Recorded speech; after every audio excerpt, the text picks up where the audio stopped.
my whole concept of I'll just rock it, right? I'll have a kid and they'll kind of Velcro onto me and we'll go everywhere in the world became, oh heavens, how am I going to pull this off? Hi, my name's Emily Ankers. I am the co-founder and editor of Beta Magazine. I'm also an academic researcher specialising in gender, inclusion, climbing and the outdoors. And today I'm joined by Majka Burhardt. And Majka is a leading professional climber, author, mother of twins, social entrepreneur, speaker and filmmaker. Hi Majka. Hey Emily, it's so great to be here. Amazing. Thank you so much for joining us. So this is your first Kendal Mountain Festival, right? It is, and it's wild here. I had no idea this is what Kendal was like.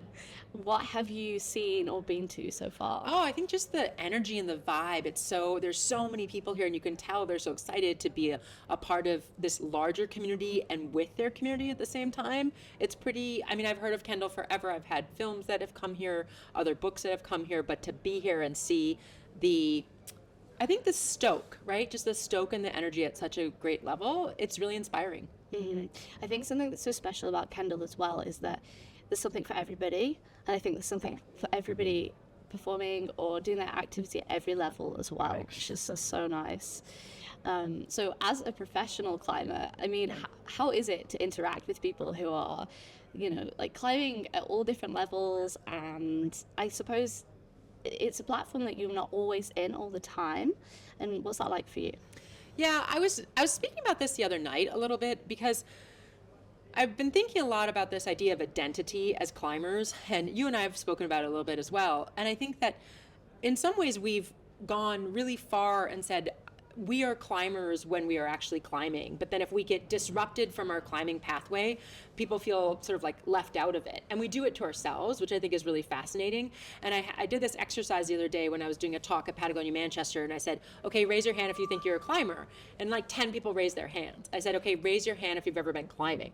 And everybody raised their hands. And I was like, that's a problem. Right? It's a problem if we think that you only get to be a climber if you have achieved a certain level, if you're climbing enough times. And I've had to have my own journey with this because, over the years, being a pro climber for 20 some years, I've been massively injured.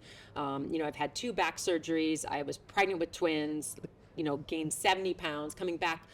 Does it mean I'm a climber through that whole journey? And I think my takeaway from that is that if we feel impassioned by climbing, we're climbers. And so coming back to your question about what's it like to be a pro climber, interacting with people, it's like, hey, how's it going? What's your climbing journey, right? Why do you love it? Why do you consider yourself a climber? And if you don't, can I help you get there? Because actually there's a place for everyone in this space.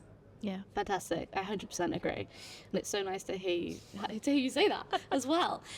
So you're here in part because this year you published your new book, More, Life on the Edge of Adventure and Motherhood. And the book tracks your live experiences of becoming a mother to twins. Please, can you tell us why you're here to share that story? Like, why is it so important to you to be here to share that story with people? Yeah, I wrote More by accident. I wrote it because I was trying to figure out what the heck was happening to my life when I became pregnant and then quickly found out I had 2 babies growing in my belly. And my whole concept of I'll just rock it, right? I'll have a kid and they'll kind of Velcro onto me and we'll go everywhere in the world became, oh heavens, how am I going to pull this off? And it became important for me to share the story, Emily, because motherhood is very lonely. And I think that it sounds odd to say that because the very nature of motherhood means that there's another being in your life. And sometimes you get to do it in partnership. But the day-to-day living reality of the flood of emotions and the emotional processing that you're going through, do I still belong in the world that I used to be in? How do I react to the fact that I have this much love, but this much angst around my kid or my partner in this moment? It felt like we weren't talking honestly about that. And I had this primary source, right? Like as a researcher, I had this primary source data and I looked at it and I said, well, I could write this retrospective memoir or I could just share the primary source. And maybe if we started speaking more honestly about the rawness, we'd be able to make everybody else feel like a level of humanness and a level of belonging that I think is really missing in this journey in parenthood. Yeah, absolutely. And I think that that really comes across in the book, these feelings of the messiness, the reality and the nuance of your experiences. And I think that's so refreshing to read as well, because we see professional climbers, professional athletes becoming parents, but I feel like we don't always see the full story behind what that experience is like. So we see these kind of amazing sort of supermom kind of narratives, and we see these images, but we don't get the full picture behind that. Yes. And I wondered, on reflection, what it has been like meeting people who have read your book. What has the feedback been like on, you know, people actually being able to get the full story from you? My favorite thing is that most days I wake up to emails and messages of people who were reading my book in the middle of the night. And that speaks to, there's a lot of parents who are up in the middle of the night with their children, where that's the moment where they can grab it, because it's a series of kind of daily entries. It's really easy to access it. And people say again and again the same thing, but in their own words. They're like, I don't feel so alone. I don't feel crazy. Like, you said what I've been thinking, and I didn't know how to articulate, and I didn't know if it would be safe to say it. And I think that, like, that makes me cry every day, and it takes my breath away, because it's like you said, we're kind of behind this veil. And I think that's in part because we don't live as tightly in community anymore as we used to. And there's this, you know, by the time you get yourself ready and you go to the coffee shop or you go to the crag, like a whole lifetime has passed for you with your kids, with several, whatever it is, tantrums around their tags, not feeling good in their clothes, or refusing to wear shoes or whatever. But when you show up in the outside world, you kind of laugh it off like, oh, that was hard. But in the moment, it creates this nucleus of, what am I doing? And how do I mash the love and the hard next to each other? Because it's not just the hard, like, it's the deep love that goes with it, which makes it all the more confusing and all the more real. So I think the number one thing I hear from people is like this breath, right? This moment of breath. Yeah, that's how I feel too.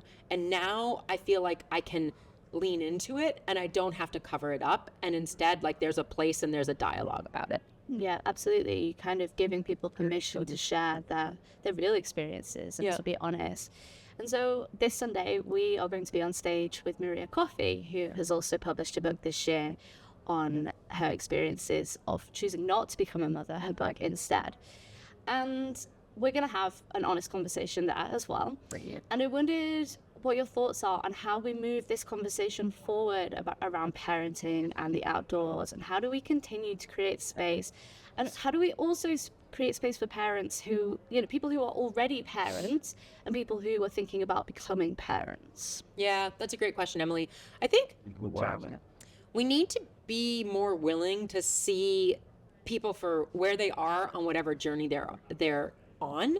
And, you know, if you're out climbing, you know, asking people, hey, what brought you here? Where are you at? Just because you see someone who's out climbing and they're not actually climbing that day because they're tending to a child, because they're looking, you know, maybe it just doesn't feel like the right risk index for them, actually including them in a conversation, I think, goes really far. Being able to talk to people not just as a static representation in that moment of radness, right? It's like, wow, you're doing this thing, but, you know, what's your day like? What did it take for you to get here? I think that becomes a way that we can have more deep conversations and move this narrative further along. I think we also have a pretty amazing opportunity right now, post-COVID and post-lockdown, to see people more fully in their lives. And I don't want us to lose that, because I think that then trickles down, you know, to wherever you are in the world, to making real big policy changes, right? To what family leave is, to what it means to, like, have an alternative career or a hyper normal career and incorporate children and pursuing your passions. If that's the aim, right? All the pictures around here that we're surrounded by, that's what we're all shooting for. That's what we're motivated by. Why do we have a gap? We have a gap in part because of how we're supported to do it, what the infrastructure is, and like all of these things drive that needle forward. Yeah, absolutely. And I think this connects into something that we have spoken about before around aspirations and what the goals should be, and how there is no one correct way to do things. And I wondered if you want to talk a little bit more about that, about how we create a space where people feel comfortable and feel safe to say, you know what, actually, I don't want to climb the hardest grade that I've ever climbed. I actually want to go on this many trips this year, or I really want to create an environment where I can have more fun, or I want to develop my climbing so that it's more fun for me again. What were your thoughts on that? Yeah, I think it ties back to the conversation we were having earlier about what a climber is. And I think it's so funny because we get to decide what a climber is, but we oftentimes feel like it's decided outside of us. It's like, hey, I define my life as a climber this way. I define my life as a climber right now, and it incorporates, being able to climb with my now 7-year-old twins. It incorporates climbing on my tread wall at home when that's the workout that I get to do. It incorporates going ice climbing for 5 hours, which is an amazing thing that I get to be able to do because of where I live in New Hampshire, right? So it isn't because I'm putting up a first ascent in Namibia, but I did that in 2010, right? But it doesn't, we get to switch the narrative inside that. And I think that becomes much more fun, and it lets us reimagine it. And then also, as I said before, it helps us create the connections with the other humans that are out there and not be so isolationist in it. So I'm all for how we reimagine any of these adventure sports that we pursue, and we do it. I speak about my book that I think balance, there's no such thing as balance. And I think that we've been sold a really bad bill of goods in the world, that we're all sort of aiming for something like balance. But if you ask anybody if they've achieved it, no one's achieved it, right? Maybe if it's like nirvana, it's become something along those lines. And I think that if we can retool that, if we can say, I am present and this is enough in these days, we can then be gentler to ourselves. And then climbing can be that journey that was super fun that day. And it doesn't have to be about the hardest route, or you could get super lucky and you could surprise yourself and climb your hardest route that day. But it unloads it. And I think there's a level of unloading that we have to do, especially as we think about how this becomes accessible to more people. Yeah, absolutely. And back to the festival. What will you be doing over the festival weekend from now? So we have our talk on Sunday. Yeah. Did you have anything else planned? People you're going to see? Totally. Just connecting with people, friends that I have that are here that I've been able to, find my way to. Also doing some other talks, like a secret session. Maybe I'm not supposed to share that. Woo! But no one knows which one. Okay. And catching some films and catching up with people. Awesome. Amazing. Sounds so good. Thank you so much for joining me. I hope that you enjoy the rest of the festival. It's so wonderful to be here, and I'm really psyched that we get to hang out in person finally. Yeah, for sure. Amazing. Yeah, so thank you so much for joining us in this mini conversation. We hope that it's tickled your taste buds, because we'll be talking more on Sunday at 1 p.m. I'm Emily Ankers. This has been Majka Burhardt. Thank you.